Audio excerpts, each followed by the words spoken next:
सातारा जिल्ह्यात गेल्या 2-3 दिवसांपासून मुसळधार पाऊस आणि सुसाट वाऱ्याने थैमान घातले असून या पावसाचा आणि वादळी वाऱ्याचा मोठा फटका सज्जनगडच्या पायथ्याला असणाऱ्या सातारा तालुक्यातील कारी गावाला बसलेला आहे। कारी गावातील जिल्हा परिषद प्राथमिक शाळेची इमारत वादळी वाऱ्यामुळे कोसळली असून संपूर्ण शाळेत पाणी साचले आहे। 1ली ते 7वी पर्यंत विद्यार्थी या शाळेत शिकत होते। सुदैवाने कोणती जीवितहानी झाली नाही। वर्गखोल्यांमध्ये पाणी साचले असून संपूर्ण इमारतीचे मोठे नुकसान झालेले आहे।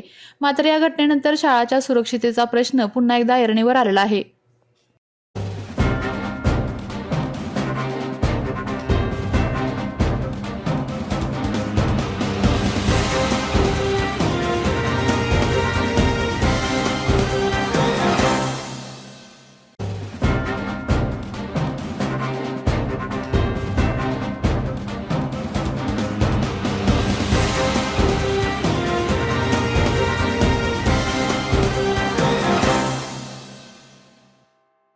आपल्या तालुक्यातील जिल्ह्यातील बातम्या सर्वप्रथम पाहण्यासाठी आजच सातारा न्यूजला YouTube चॅनलवर सबस्क्राइब करा, लाईक करा, शेअर करा आणि बेल आयकॉन प्रेस करायला